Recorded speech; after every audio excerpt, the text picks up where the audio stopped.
Hello student, कैसे हो आप सब। आज हम भारतीय इतिहास में एक बहुत महत्वपूर्ण टॉपिक हर्षवर्धन पर वीडियो बना रहे हैं। देखिए, जो हर्षवर्धन है, और मैं आपको है ना ये आशा दिलाता हूँ या विश्वास दिलाता हूँ कि इस हर्षवर्धन को पढ़ने के बाद ऐसा कोई भी एग्जाम में आज तक कोई क्वेश्चन नहीं आया होगा जो इस वीडियो से बाहर जाएगा, और सारे डाउट आपके क्लियर होंगे इसमें। तो आज देखिए, हम पढ़ते हैं हर्षवर्धन के बारे में, और समय खराब ना करते हुए हम हर्षवर्धन को पढ़ते हैं। देखिए, स्टार्ट करते हैं। हर्षवर्धन किस शासन अवधि में भारत में शासन करता था? तो देखिए, इसका आंसर लिखा हुआ है 606 से लेकर 647 ईस्वी में शासन करता था हर्षवर्धन। ठीक है। अब हर्षवर्धन की राजधानी क्या थी, यानी उसकी कैपिटल क्या थी? तो हर्षवर्धन की कैपिटल का नाम था थानेश्वर। और ये जो थानेश्वर, अब देखिए हम देखते हैं थानेश्वर कहाँ था। तो थानेश्वर हरियाणा में है। ये थानेश्वर नाम की स्थान है। थानेश्वर में हर्षवर्धन का शासन है। और इस हर्षवर्धन किस वंश का है? तो उसके वंश का नाम है वर्धन वंश। वर्धन वंश या पुष्यभूति वंश, या फिर पुष्यभूति वंश। उसे पुष्यभूति वंश भी कहते हैं। और उस वंश में एक शासक, उस समय पर एक शासक था, यानी 7वीं सदी की बात है ये। तो उस समय शासक था प्रभाकर वर्धन। और प्रभाकर वर्धन के उसके एक पुत्र था राज्यवर्धन, दूसरे पुत्र का नाम था हर्षवर्धन, छोटा पुत्र, और एक उसकी बेटी है जिसका नाम है राजश्री।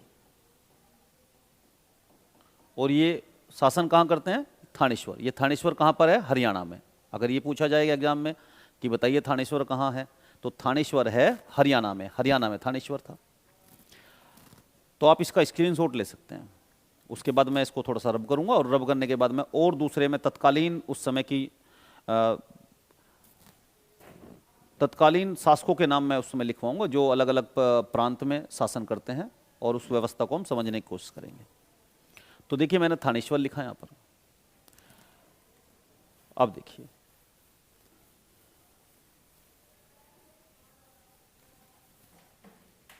ये है थानेश्वर, जहां प्रभाकर वर्धन शासन करता है। उसका एक बेटा है राज्यवर्धन, दूसरा बेटा है हर्षवर्धन, और उसकी एक बेटी है राज्यश्री।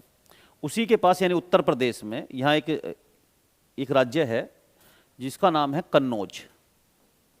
और जैसा कि आप जानते हो, कन्नौज उत्तर प्रदेश में है और इत्र के लिए फेमस है। यहां पर एक वंश शासन करता है जिसका नाम है मोखरी वंश।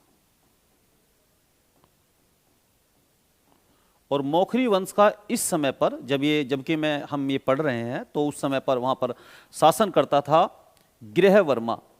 तो वहां गृहवर्मा शासन करता था। और जो थानेश्वर की राजकुमारी है, यानी राज्यश्री, जिसके बारे में मैंने अभी लिखवाया था, तो राज्यश्री का विवाह, जो कि हर्षवर्धन की बहन है, का विवाह कन्नौज के गृहवर्मा के साथ हो गया। इसका मतलब यह हुआ कि थानेश्वर और कन्नौज की आपस में रिश्तेदारी हो गई। तो रिश्तेदारी हुई। कन्नौज के थोड़ा सा हम साउथ में जाए, यानी मध्य प्रदेश की तरफ, यहां पर तो ये मालवा प्रांत पड़ता है। और मालवा का शासक का नाम है उस समय पर देवगुप्त। अगर हम भारत में पश्चिम बंगाल में जाए उस समय के, तो वहां पर एक गौड़ शासक है, यह गौड़ पड़ता है। और वहां के शासक का नाम है शशांक। शशांक शासक का नाम है। जो मालवा का शासक है देवगुप्त, उसके कन्नौज के साथ अच्छे रिलेशन नहीं है। आपस में उनमें युद्ध होता रहता है, और वो आपस में षड्यंत्र रचते रहते हैं एक दूसरे के खिलाफ। तो मालवा के देवगुप्त ने गृहवर्मा की हत्या करवा दी। उसके बाद, अब जब गृहवर्मा की हत्या हो गई, तो जो उसकी पत्नी है राज्यश्री, वो विधवा हो गई और मरने के लिए विंध्याचल पर्वत की तरफ चली गई। उसके बाद, क्योंकि थानेश्वर में राज्यश्री का भाई राज्यवर्धन शासन कर रहा है, और दूसरे भाई का नाम है हर्षवर्धन। अब राज्यवर्धन ने देवगुप्त पर आक्रमण किया। लेकिन देवगुप्त ने राज्यवर्धन की शशांक के साथ मिलकर राज्यवर्धन की भी हत्या करा दी। यानी राज्यवर्धन भी मारा गया और राज्यश्री का जो पति है गृहवर्मा वो मारा गया, यानी राज्यश्री विधवा हो गई। अब शासक बना, यानी वर्धन वंश में शासक बना जिसका नाम था हर्षवर्धन। अब हर्षवर्धन के सामने चुनौतियों का पहाड़ है, क्योंकि हर्षवर्धन एक नया शासक है, अभी अनुभवहीन है, और उसे देवगुप्त से अपना बदला लेना है, क्योंकि किसका, भाई की मृत्यु का और बहन के वैधव्य का, और शशांक से भी उसे लोहा लेना है, क्योंकि शशांक जो है देवगुप्त का दोस्त है। तो उसके बाद में ऐसी परिस्थितियों में हर्षवर्धन शासक बना, और जब शासक बना तो मैंने कहा कि हर्षवर्धन का जो शासन का समय है वो 606 से लेकर 647 तक है, और उसकी राजधानी उसकी थानेश्वर थी। पहली राजधानी उसकी थानेश्वर थी, लेकिन बाद में उसने अपनी जो बहन का राज्य था, यानी जो उसके गृहवर्मा का राज्य था, कन्नौज को उसने अपनी दूसरी कैपिटल बनाया। तो दूसरी राजधानी अगर उसकी पूछी जाए कि भाई हर्षवर्धन की दूसरी राजधानी बता दो जी, तो उसका आंसर होगा कन्नौज होगा। तो हर्षवर्धन की दो कैपिटल हुई, एक तो कैपिटल हुई थानेश्वर और दूसरी हुई कन्नौज। ठीक है, अब हम बात करते हैं कि हर्षवर्धन के विषय में ऐसे कौन कौन से स्रोत है जो हमें हर्षवर्धन के विषय में जानकारी प्रदान करते हैं।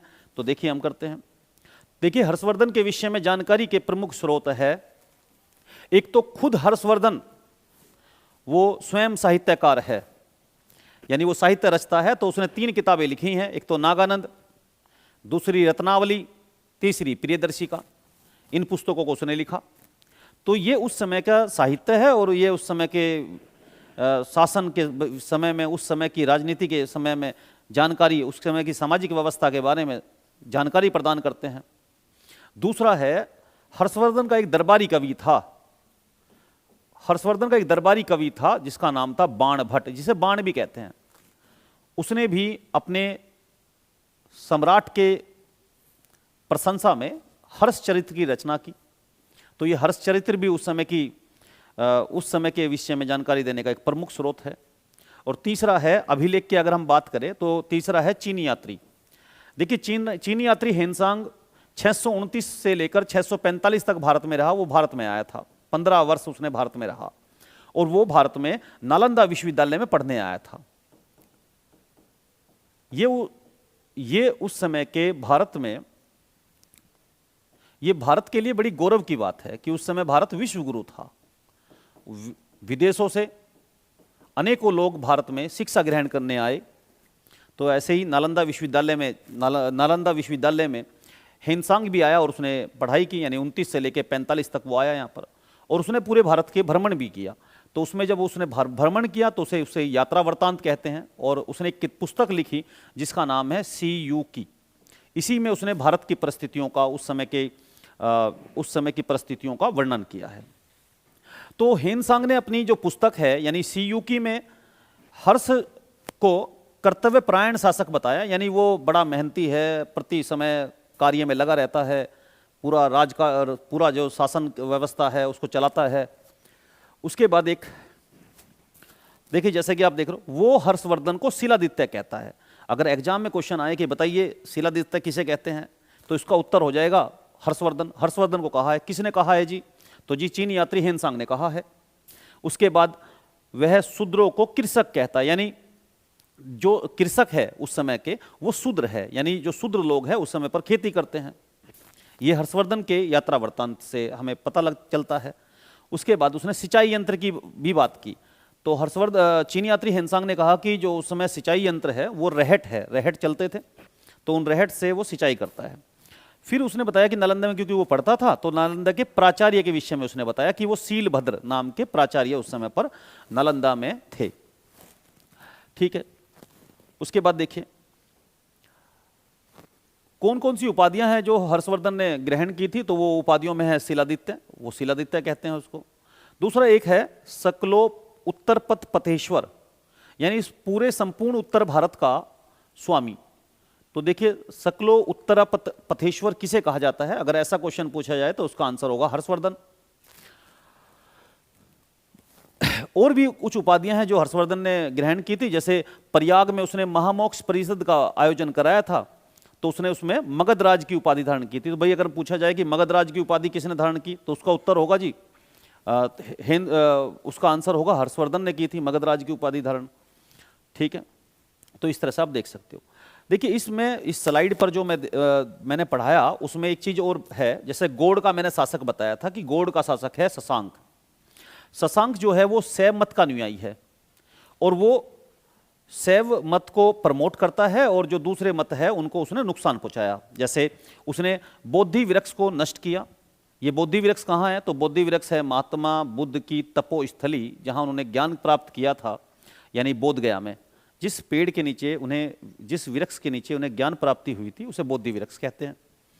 अब उसको नष्ट किया था। अच्छा, शशांक के बाद में एक और थे, यानी एक और आक्रमण करता था जिसका नाम था बख्तियारुद्दीन खिलजी, जो कि कुतुबुद्दीन ऐबक और गोरी के समय में जिसे बंगाल और बिहार को विजय करने का कार्य मिला था, उसने भी बोधि वृक्ष को नष्ट किया था। तो ये दो इतिहास में दो नाम आते हैं, एक तो बख्तियारुद्दीन खिलजी का और दूसरा शशांक का। तो दोनों ने बोध गया में बोधि वृक्ष को नष्ट किया। अगर ऐसा पूछा जाए तो आपका आंसर ये याद कर लो।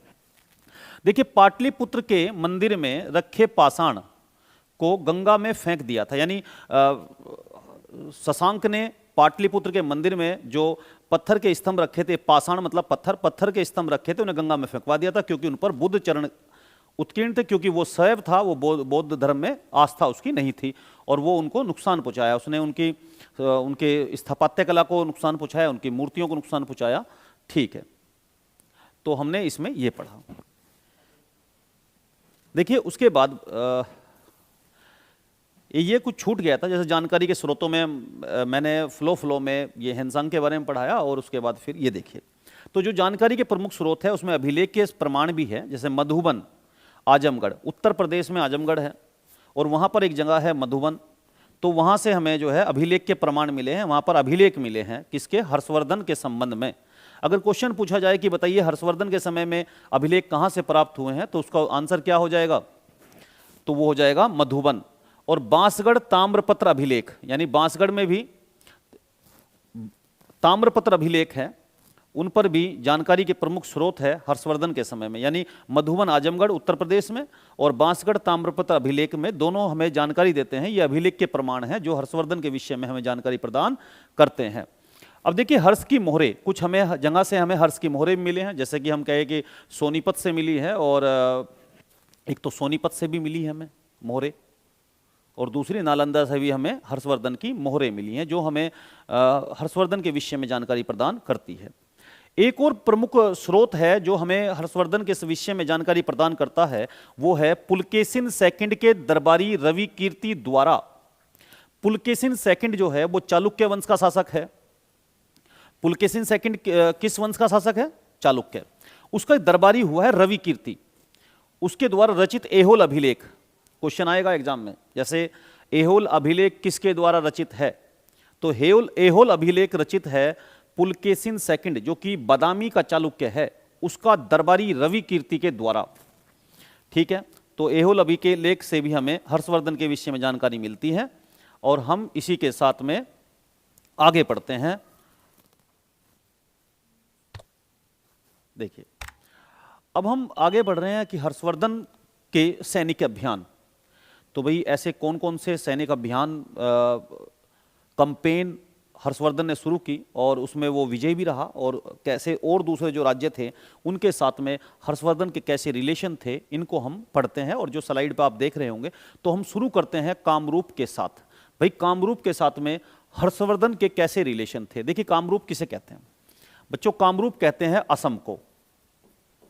जब हर्षवर्धन, क्योंकि हर्षवर्धन शासक बन गया और उसे अपनी बहन का और बहन के पति का, अपने बहनोई का बदला लेना था, और उसने, क्योंकि शशांक उसमें शामिल था, तो शशांक बंगाल का शासक है यानी गौड़ का शासक है, तो उसने सबसे पहला जो विजय अभियान शुरू किया वो पूर्व की ओर गया, यानी पूर्व मतलब पूर्व में, यानी अपने राज्य के पूर्व में, यानी कन्नौज और थानेश्वर के पूर्व में, यानी वो गया पहले बंगाल में। तो बंगाल में जब वो उसने चढ़ाई की तो उस सबसे पहले कामरूप से साथ में उसके संबंध बने, यानी कामरूप में, कामरूप को बोलते हैं असम। असम में। तो असम के शासक का नाम है भास्कर वर्मा, भास्कर वर्मन। देखिए जैसे मैं बनाता हूं यहां पर,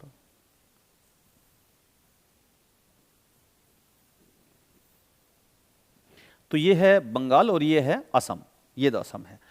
तो ये जो कामरूप है, कामरूप मतलब असम, असम का उस समय जो शासक था वो था भास्कर वर्मा। और यहां जो ये बंगाल है, बंगाल का शासक था उस समय शशांक, ये भास्कर वर्मा। तो हुआ क्या कि शशांक जो था एक साम्राज्यवादी शासक था, वो दूसरे के राज्यों को हड़पने में बड़ा माहिर था। और उससे जो भास्कर वर्मा था वो उससे आतंकित था, उसे लग रहा था कि भाई अगर शशांक जो है कभी भी उसके राज्य को दबा सकता है, उससे छीन सकता है। तो इसलिए भास्कर वर्मा ने कूटनीति से काम लिया। उसने जब हर्षवर्धन ने चढ़ाई की पूर्व की ओर, तो उसने भास्कर वर्मन ने हर्षवर्धन से दोस्ती का हाथ मिला लिया, क्योंकि उसे पता था, उसने ये समझा भास्कर वर्मन ने कि शशांक के द्वारा अपने राज्य को गंवाने से अच्छा है कि उससे अच्छा श्रेयस्कर होगा कि वो हर्षवर्धन से दोस्ती कर लें। और इस प्रकार भास्कर वर्मन ने हर्षवर्धन से के सामने समर्पण कर दिया और दोस्ती हो गई, दोनों में मैत्रीपूर्ण संबंध स्थापित हो गए। भले ही वो मैत्रीपूर्ण संबंध कूटनीति के चलते हुए हो, लेकिन हो गए। उसके बाद और फिर दोनों में जब आपस में मैत्रीपूर्ण संबंध स्थापित हुए तो दोनों ने कहा कि भाई हम जो है अब दोनों मिलकर, यानी हर्षवर्धन और भास्कर दोनों मिलकर शशांक से युद्ध करेंगे और उनसे उसे पराजित करेंगे। उसके बाद दूसरा जो आक्रमण है हर्षवर्धन ने बंगाल के शासक पर किया, जो कि गौड़ के शासक पर किया, जो कि शशांक था। देखिए शशांक से ना हर्षवर्धन की पुरानी दुश्मनी थी। क्यों? क्योंकि देखिए भाई शशांक ने जो मालवा का शासक था देवगुप्त, उसने शशांक के साथ मिलकर राज्यवर्धन जो हर्षवर्धन का भाई था उसकी हत्या की, और साथ में उसने उसके बहनोई यानी गृहवर्मा जो कि राज्यश्री का पति था उसकी भी हत्या की थी। इसलिए पुराना हिसाब चुकता करना था हर्षवर्धन को शशांक से। तो उसने उसमें चढ़ाई की, युद्ध हुआ, लेकिन यह कहा जाता है कि शशांक से युद्ध में हर्षवर्धन जीत नहीं पाया। और ये क्योंकि वो बहुत मजबूत शासक था और बहुत प्रभावशाली शासक था, मजबूत था, बड़ा योद्धा था। लेकिन ये भी माना जाता है कि जब तक शशांक जिंदा रहा तो वो हर्षवर्धन से पराजित नहीं हुआ। लेकिन 619 से लेकर 620 में जब शशांक की मृत्यु हो गई, शशांक की मृत्यु 619 में हुई या 620 में हुई के बीच में हुई, कि मृत्यु के बाद ही हर्ष गौड़ पर अधिकार कर सका। यानी जब तक शशांक जिंदा रहा तब तक हर्षवर्धन गौड़ को नहीं जीत सका। ठीक है। उसके बाद हर्षवर्धन का दूसरा जो सैन्य अभियान है वो होता है वल्लभी पर। वल्लभी पश्चिम में है, गुजरात में। वल्लभी है गुजरात में, ये रहा वल्लभी, ठीक है। और ये पूर्व की बात थी, पहले पूर्व में गया फिर वो पश्चिम में गया। अब यहां पर एक राज्य है जैसे महाराष्ट्र में है पुलकेशिन, वतापी के चालुक्य राजा, वो साउथ इंडिया में है, चालुक्य शासक जो कि पुलकेशिन सेकंड है, चालुक्य। तो यहां पर है पुलकेशिन शासक जो कि वतापी का चालुक्य शासक है, और ये है वल्लभी, और ये है बंगाल गौड़, और ये है कामरूप। अब देखिए होता क्या है। उसके बाद देखिए जो ये वल्लभी है, वल्लभी का जो राजा है उसका नाम है ध्रुवसेन सेकंड। वल्लभी में गुजरात में उस समय ध्रुवसेन सेकंड नाम का राजा शासन कर रहा है, और उसके अच्छे रिलेशन हैं पुलकेशिन के साथ। पुलकेशिन के साथ उसके अच्छे रिलेशन है, किसके? ध्रुवसेन सेकंड के। तो दोनों के अच्छे रिलेशन है, और कुछ ना कुछ जो ध्रुवसेन सेकंड है वो पुलकेशिन के प्रभाव में है। और ऐसा ये क्योंकि हर्षवर्धन भी एक साम्राज्य विस्तार की योजना उसने बनाई थी, तो वो भी ये जानता था कि अगर वो इसको नहीं जीतेगा और इनका आपस में अच्छे रिलेशन है, तो वो चाहता था कि इनकी आपस में मैत्रीपूर्ण संबंध है वो इनको तोड़वाना चाहता था, उनको खत्म करवा देना चाहता था। इसलिए हर्षवर्धन ने ध्रुवसेन सेकंड पर आक्रमण किया। ध्रुवसेन सेकंड के साथ में हर्षवर्धन ने दंड और पुरस्कार की नीति को अपनाया। तो उसने क्या किया? पहले हर्षवर्धन ने ध्रुवसेन सेकंड को हराने के बाद में उससे अपनी पुत्री का विवाह कर दिया।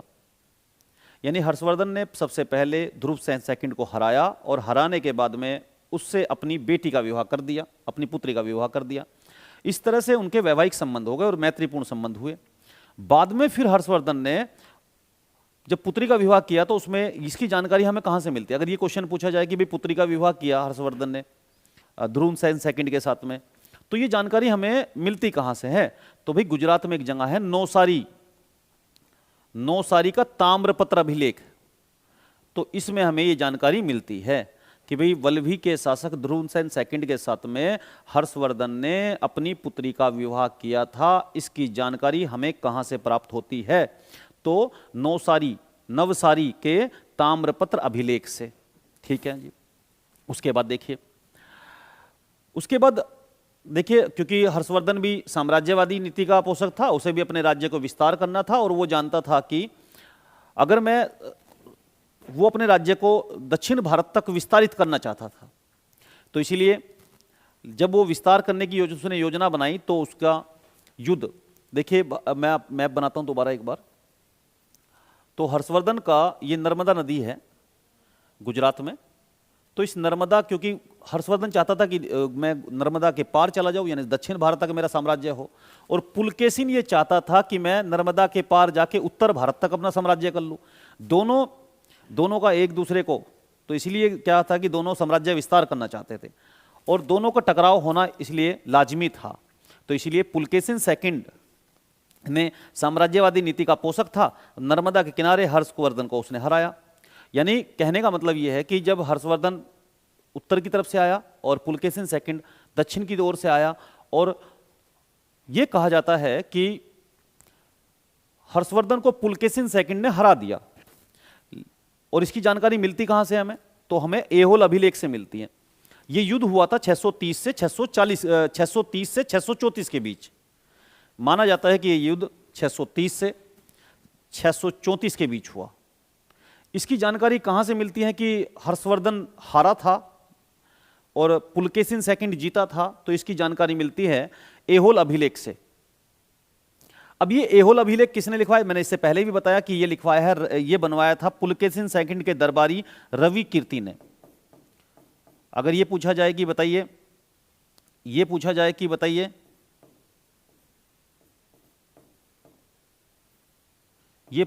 बताइए,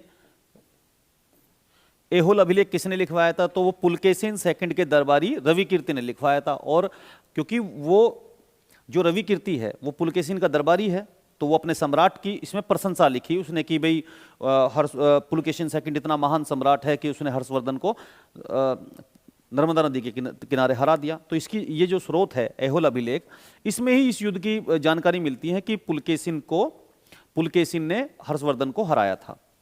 और जो उस समय के और जो इतिहासकार है या विद्वान हैं वो इसकी पुष्टि नहीं करते हैं। चाहे कुछ भी रहा हो, चाहे ये पता नहीं है भाई कि उसमें हर्षवर्धन हारा या फिर पुलकेशिन हारा, लेकिन एक तो बात है कि हर्षवर्धन के साम्राज्य का विस्तार नर्मदा नदी के दक्षिण में नहीं हो सका। यानी हम ये कह सकते हैं कि हर्ष जो है उत्तर में ही रहा, नर्मदा नदी को नहीं लांघ पाया, और पुलकेशिन सेकंड जो है पुलकेशिन सेकंड ने उसके विजय रथ को रोक दिया। ये तो हम कह सकते हैं। ठीक है जी। उसके बाद पढ़ते हैं सिंध। भाई उस समय सिंध भी एक राज्य था, जो कि सिंध आज पाकिस्तान में है, जहां सिंधु नदी जहां से गुजरती है। तो हेनसांग के अनुसार सिंध का शासक शूद्र था। ये एक महत्वपूर्ण फैक्ट हो सकता है। बताइए कि जो सिंध है, जो कि आज पाकिस्तान में है, वहां का असली शासक, वहां का शासक कौन था? तो वहां का शासक था एक शूद्र राजा, शूद्र शासक था, और इसकी जानकारी हमें देता है हेनसांग। ठीक है। फिर कश्मीर। देखिए, जब हर्षकालीन टाइम की बात कर रहे हैं तो उस समय पर हर्षकालीन समय में कश्मीर में कारकोट वंश का एक शासक शासन करता था, जिसका नाम था दुर्लभ वर्धन। ये 601 से लेकर 637 तक की बात है। तो ये इसके बारे में कौन बताता है कि भाई कश्मीर में दुर्लभ वर्धन शासन करता था, जो कि कारकोट वंश का है। तो इसकी एक किताब है राजतरंगिणी। ये राजतरंगिणी पुस्तक किसने लिखी है? तो कल्हण ने लिखी है। इसको भी ये भी एक इंपॉर्टेंट फैक्ट है जो कि पेपर में पूछा जाता है कि राजतरंगिणी किसने लिखी? तो भाई कल्हण ने लिखी है। किस पर लिखी है? कश्मीर के इतिहास पर और वहां के राजा हर्ष के बारे में। तो इसमें शासन करता था। तो राजतरंगिणी के अनुसार कश्मीर में हर्ष के समय में दुर्लभवर्धन शासन करता था, और यह कहा जाता है कि हर्षवर्धन ने उस दुर्लभवर्धन को पराजित किया। फिर हेनसांग कहता है कि हेनसांग के अनुसार हर्ष कश्मीर से बुद्ध का दांत उठा लाया था। अगर ये क्वेश्चन पूछा जाए कि बताइए कश्मीर से बुद्ध का दांत कौन उठा कर लाया, तो इसका आंसर भी हो जाएगा हर्षवर्धन। ठीक है जी, तो ये था हर्षवर्धन का सैनिक अभियान, और मैंने बताया कि उस समय के तत्कालीन राजाओं के साथ में हर्षवर्धन के कैसे सैनिक कैंपेन हुई, किस में वो जीता, किस में वो हारा, तो इनको हमने पढ़ा, और इनसे जो एग्जाम में आने वाले क्वेश्चन हैं उनको भी हमने देखा। आइए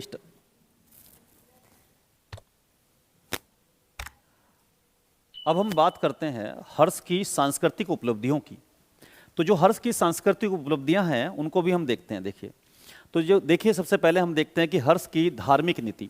देखिए, हर्ष की धार्मिक नीति की बात की जाए तो हर्ष व्यक्तिगत रूप से शैव था।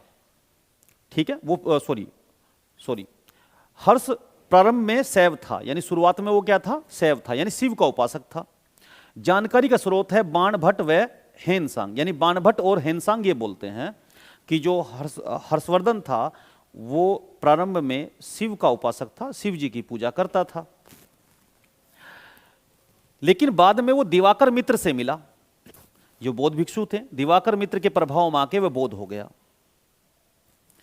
अच्छा सुनिए, तो जैसे कि हमने बताया कि भाई बाणभट्ट और हेनसांग है, वो इस बात की पुष्टि करते हैं कि बाणभट्ट को जानते हो आप, उसका दरबारी कवि है, और हेनसांग जो चीनी यात्री है जो कि उसके समय में भारत आया था। तो इन्होंने दोनों ने कहा कि वो पहले शिव का उपासक था। अच्छा, इसकी एक कोई क्या इसकी और पुष्टि, कोई इतिहास में कोई और स्रोत है क्या जो इसकी जानकारी देता हो? तो हाँ जी है भाई, नालंदा और सोनीपत से मोहरें मिली हैं।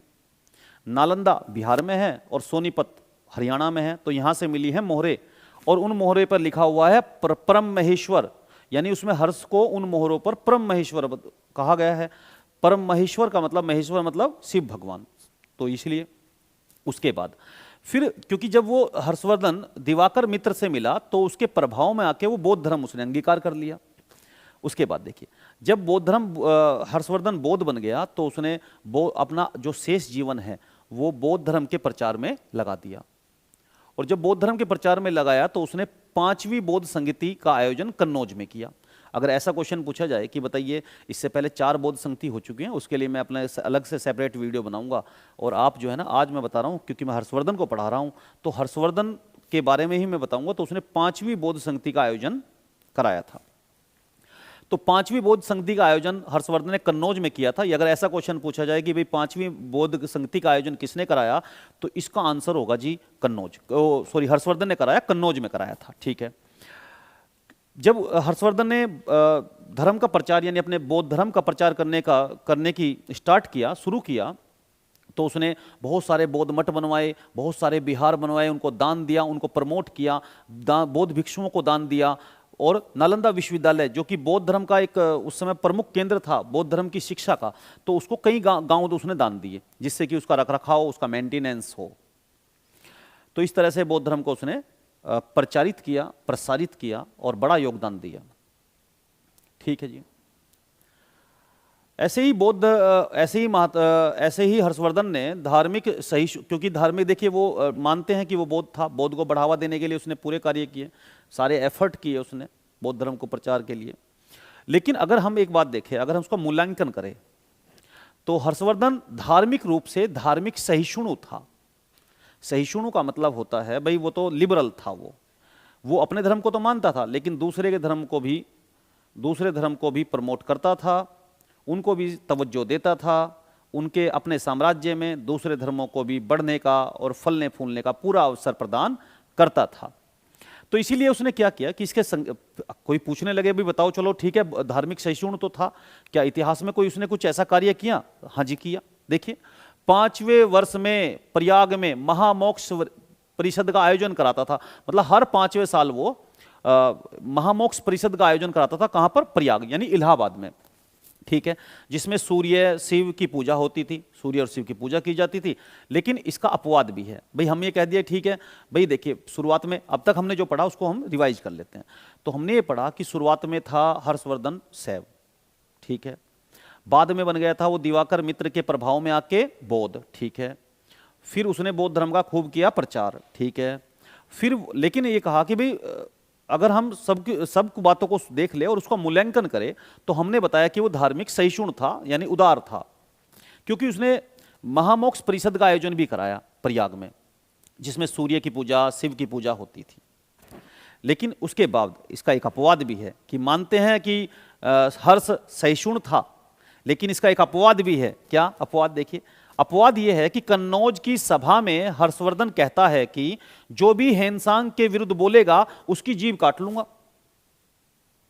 यानी कहीं ना कहीं हमें वो हर्षवर्धन उस समय पर पक्षपाती नजर आता है, यानी वो पक्षपाती है, वो बौद्ध धर्म का की तरफ उसका रुझान है और वो हेनसांग के विरुद्ध बोलने वाले की जीभ काटने की बात करता है। और क्योंकि हेनसांग का जो विरोध है उस समय के ब्राह्मण कर रहे थे, ठीक है।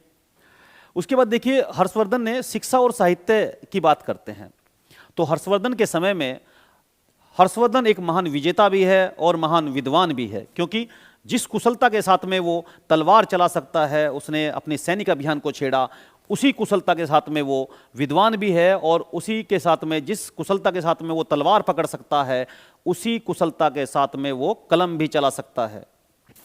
देखिए, हर्ष द्वारा रचित कुछ पुस्तकों, क्योंकि हम कह रहे हैं कि विद्वान है तो विद्वान के साक्ष्य दे दो सर।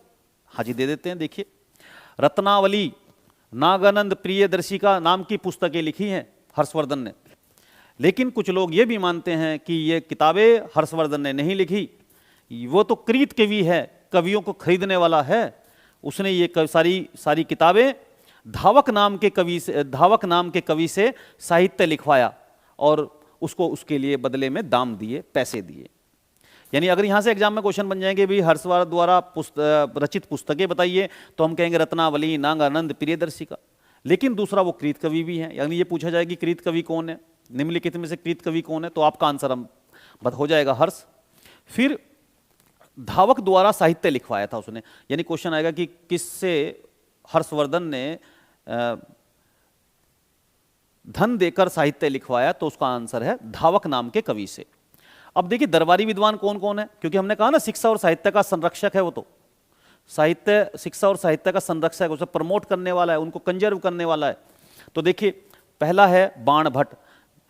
हर्षवर्धन के समय में बाणभट्ट दरबारी था, उसने हर्षचरित्र, कादंबरी और चंडी शतक जैसी पुस्तकें लिखी। अगर पूछा जाए कि बताइए बाणभट्ट ने कौन सी पुस्तकें लिखी थी, तो बाणभट्ट ने पुस्तकें लिखी थी हर्षचरित्र, कादंबरी, चंडी शतक। फिर ये मयूर, उसके दरबार में एक मयूर भी था, मयूर ने लिखी थी सूर्य शतक नाम की पुस्तक, इसे नोट कर लो आप। फिर एक मातंग दिवाकर था, तो मातंग दिवाकर भी उसके समय में उसके दरबार में उपस्थित था। प्रसिद्ध गणितज्ञ ब्रह्मगुप्त भी हर्षवर्धन के दरबारी थे, जिन्होंने ब्रह्म संहिता, ब्रह्म सिद्धांत लिखा। और उनके दरबार में, क्योंकि मैंने कहा कि साहित्य और शिक्षा का संरक्षक था हर्षवर्धन, तो उसके दरबार में हेनसांग था। हेनसांग जो था उसने योगाचार दर्शन पर एक ग्रंथ लिखा था, योगाचार दर्शन। अच्छा, अगर क्वेश्चन पूछा जाए कि भाई चलो ठीक है, हर्षवर्धन के धर्म था बौद्ध, लेकिन बौद्ध में किस शाखा का अनुयायी था, तो इसका आंसर है महायान, महायान शाखा का अनुयायी था हर्षवर्धन। महायान, बौद्ध धर्म की महायान शाखा का अनुयायी था, ठीक है जी। तो हमने इसको स्क्रीनशॉट ले सकते हो आप। चलते हैं नेक्स्ट स्लाइड पर। अब हम पढ़ते हैं बच्चों हर्ष के शिक्षण संस्थानों का संरक्षक के रूप में। देखिए, हर्षवर्धन जो था ना, वो शिक्षण संस्थानों को संरक्षक देने वाला है, उनका मेंटेनेंस, उनकी स्थापना करने वाला है। उसने भारत में शिक्षा को बढ़ावा देने के लिए प्रयास किए हैं। तो देखिए, जैसे शिक्षण संस्थानों की बात की जाए, उस समय शिक्षा कहाँ दी जाती थी, तो देखिए उस समय शिक्षा दी जाती थी मंदिरों में, मठों में, बिहारों में शिक्षा दी जाती थी।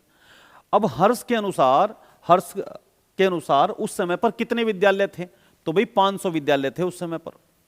क्या उस समय पर कुछ ऐसे विद्यालय भी थे जो उस समय पर अपनी स्पेशल एजुकेशन के लिए फेमस थे, विशिष्ट शिक्षण के लिए प्रसिद्ध थे?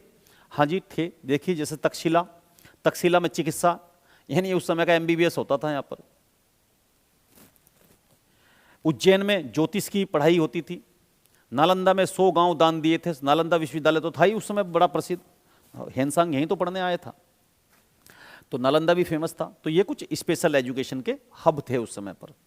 हर्ष अपनी राज्य आय का 1/4 भाग विद्वानों और बुद्धिजीवियों पर खर्च करता था।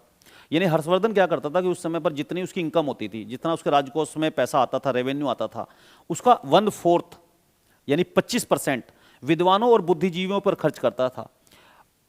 और यही उसके लिए बाद में चलकर बुरा भी साबित हुआ, क्योंकि उसकी दानवीरता के कारण से राजकोष पर प्रतिकूल प्रभाव पड़ा। यानी उसका जो खजाना है ना, वो खाली होने लगा और उसकी अर्थव्यवस्था चरमरा गई। बहुत बड़ा दानी था ना। ठीक है जी। देखिए, अगर हम हर्षवर्धन के निर्माण कार्यों की बात करें तो निर्माण कार्यों में उसने निर्माण कार्य भी कराए। जैसे लोक कल्याण के लिए, सोशल वेलफेयर के लिए हर्षवर्धन ने क्या किया? हाँ जी, सड़कें बनवाई, यात्री खूब चल सकते थे, सड़कें बनवाई खूब, सराय बनवाई उसने, चैत्य विहार बनवाए और मंदिर बनवाए। ये उसने सोशल वर्क किया। उसके बाद क्या हर्षवर्धन स्थापत्य कला का भी प्रेमी था? क्या हर्षवर्धन ने कोई स्थापत्य का कोई नमूना बनवाया क्या? तो देखते हैं जी। शाहबाद जिले में मुंडेश्वरी का अष्टकोणीय मंदिर बनवाया। बिल्कुल ठीक बात है। तो हर्षवर्धन ने शाहबाद जिले में मुंडेश्वरी का अष्टकोणीय मंदिर बनवाया था। दूसरा, कन्नौज का संघाराम बनवाया और नालंदा का पीतल विहार का निर्माण कराया था। क्वेश्चन आएगा अगर एग्जाम में कि बताइए नालंदा में पीतल विहार का निर्माण किसने कराया, तो इसका उत्तर हो जाएगा हर्षवर्धन ने कराया था जी। ठीक है। और शाहबाद का जिले का मुंडेश्वरी का अष्टकोणीय मंदिर किसने बनवाया, तो इसका आंसर भी हो जाएगा हर्षवर्धन ने। क्या कोई ऐसी कुछ इमारतें भी हैं, कुछ ऐसी मूर्तियां भी है कि जो हर्षवर्धन का मूर्ति प्रेम प्रदर्शित करती हो? बिल्कुल है जी। देखिए, मूर्ति कला का भी प्रेमी था हर्षवर्धन। कन्नौज की सभा में बुद्ध की स्वर्ण मूर्ति रखवाई थी। हाँ, जब उसने हर्षवर्धन ने कन्नौज में बौद्ध संगति का आयोजन कराया था, तो उसने उसमें सोने की, महात्मा बुद्ध भगवान की सोने की मूर्ति रखवाई थी, क्योंकि महायान का था। हीनयान वाले तो मूर्तियां बनवाते नहीं हैं, तो वो क्योंकि महायान शाखा का अनुयायी था, तो उसने बुद्ध की मूर्ति, सोने की बुद्ध की मूर्ति बनवाई थी। ठीक है। ये दिखाता है कि हर्षवर्धन मूर्ति कला का भी प्रेमी था, यानी मूर्ति कला की तरफ उसका रुझान था। दूसरा, प्रयाग की महामोक्ष परिषद में बुद्ध, सूर्य और शिव की मूर्ति बनवाई थी।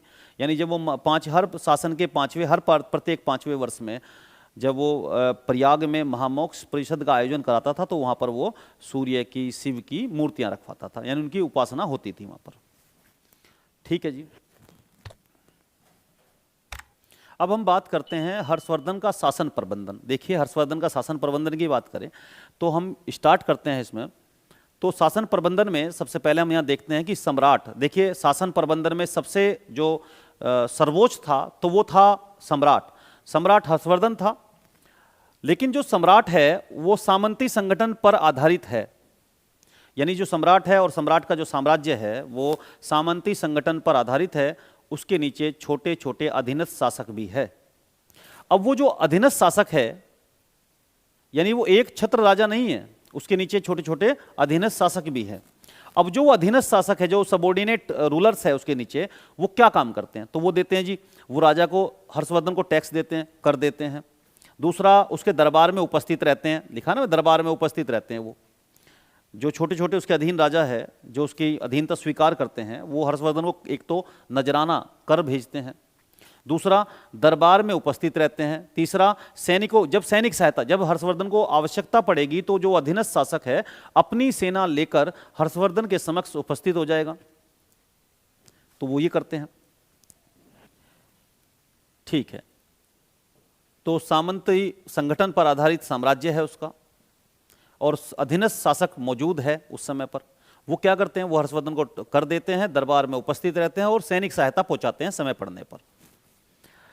हर्षवर्धन के समय में एक मंत्री परिषद भी है, यानी मंत्री परिषद भी है। तो मंत्री परिषद क्या करती है? इसका कार्य होता था सम्राट को कार्यों में, प्रशासनिक कार्यों में सहायता करना। भाई, सम्राट स्वयं सारे कार्य नहीं कर सकता है, तो वो इसलिए मंत्री परिषद होगी। अलग अलग डिपार्टमेंट्स बांटे जाएंगे, विभाग बांटे जाएंगे मंत्रियों को। तो देखिए, तो मंत्रियों को उस समय पर अमात्य कहा जाता था। तो उस समय के कुछ फेमस मंत्रियों की टर्म्स मैं लिख रहा हूं, जैसे महासिंधी विग्राहक, इसका मतलब विदेश सचिव। अवंती, इसका मतलब युद्ध सचिव। तो उस समय के ये, अगर अवंती गए तो युद्ध सचिव, और महासंधि विग्राहक, संधि करने वाला यानी महासंधि विग्राहक था विदेश सचिव। ये उस समय के कुछ टर्म्स है जो उस समय के शासन में प्रयुक्त होती थी मंत्रियों के लिए। ठीक है जी। अब राजस्व व्यवस्था की बात करते हैं। राजस्व व्यवस्था, तो हर्षवर्धन के समय में जो शासन व्यवस्था में राजस्व व्यवस्था क्या थी, तो राजस्व व्यवस्था में भूमिकर ही प्रमुख स्रोत था राजा की आय का, यानी जो सम्राट था उसकी इनकम का प्रमुख स्रोत भूमिकर था, यानी भूमिकर लिया जाता था। तो जो भूमिकर लिया जाता था वो उसकी उपज का 1/6 होता था। जैसे 1/6 का मतलब 16/2/3%, यानी अगर 100 रुपये कमाएगा तो 16/2/3% वो अपने राजा को टैक्स के रूप में देगा। ठीक है जी। अब हम बात करते हैं, बहुत ही इंपॉर्टेंट पॉइंट है इसमें, कानून व्यवस्था, यानी हर्षवर्धन के समय में कानून व्यवस्था क्या थी। देखिए, कानून व्यवस्था की बात करते हैं तो सामान्य न्याय व्यवस्था का सर्वोच्च अधिकारी सम्राट था, यानी जो न्याय करने का सबसे प्रमुख अधिकारी है, सबसे बड़ा चीफ जस्टिस था, तो वो उस समय पर सम्राट ही था, यानी वही सबसे बड़ी पावर रखता था न्याय व्यवस्था में। दूसरा, उस समय में दंड कैसे थे, दंड का स्वरूप क्या था, तो उस समय जो दंड थे वो कठोर थे, कठोर दंड दिए जाते थे उस समय पर हर्षवर्धन के टाइम में। तो उसमें आजीवन कारावास से लेकर अंगभंग तक थे, यानी ये तो आजीवन कारावास, पूरे जीवन लाइफ टाइम इम्प्रिजनमेंट था, और साथ में अंगभंग भी हो जाते थे, यानी बॉडी का अंग कोई भी काट दिया जा सकता था। फिर उस समय में पुलिस अधिकारी भी हुआ करते थे, और पुलिस अधिकारी में दंडिक, दंडपासिक, चाट भाट नाम के पुलिस अधिकारी थे।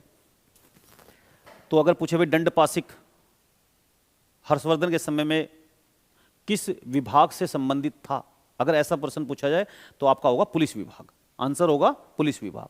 ये सारे जो है ना बहुत ही इंपॉर्टेंट फैक्ट्स है, और इनसे ही एग्जाम में क्वेश्चन आएंगे। और मैंने कहा ना आपको कि मैंने आपको आश्वस्त कराया कि इससे बाहर कोई एग्जाम में क्वेश्चन आएगा नहीं, देख लेना। ठीक है। लेकिन हैनसांग को कई बार चोरों ने लूटा। अब देखिए, बड़े बड़े दावे करने भी, कानून व्यवस्था बहुत कठोर दंड विधान है उस समय पर, कानून व्यवस्था बहुत अच्छी है भाई, आजीवन से लेकर अंगभंग तक के दंड दिए जाते हैं, लोगों में भय है। लेकिन नहीं, फिर भी इस बात का जो खंडन है ना, इस कानून व्यवस्था का खंडन, जो कठोर कानून व्यवस्था बताई जा रही है, उसका खंडन इस बात से हो जाता है कि हैनसांग ने अपने यात्रा वृत्तांत में लिखा है कि जब वो भारत का भ्रमण कर रहा था तो कई बार चोरों ने लूटा। ये कानून व्यवस्था पर प्रश्न चिन्ह है। बिल्कुल बात सही है। जब भारत में विदेशी यात्री जो घूमने भ्रमण करने आया और विद्या उसने ग्रहण की नालंदा विश्वविद्यालय में, और जब वो भारत में भ्रमण कर रहा है तो उस समय उसके हाथ कई बार लूट हुई रास्तों पर। तो फिर लोगों में भय, इसका मतलब अपराधियों में सम्राट का भय कहाँ था, ये इसके उस समय की शासन, उस समय की कानून व्यवस्था पर, लॉ एंड ऑर्डर पर प्रश्न चिन्ह लगाता है। अब बात करते हैं बच्चों हम इसमें सैन्य संगठन की। हर्षवर्धन का सैन्य संगठन, देखिए हर्षवर्धन के पास में विशाल सेना है, विशाल सेना यानी उसके पास में विशाल सेना थी। कहा जाता है कि उसके पास में 60,000 हाथी थे, 1 लाख घोड़े थे, यानी बहुत बड़ी सेना हर्षवर्धन के पास है।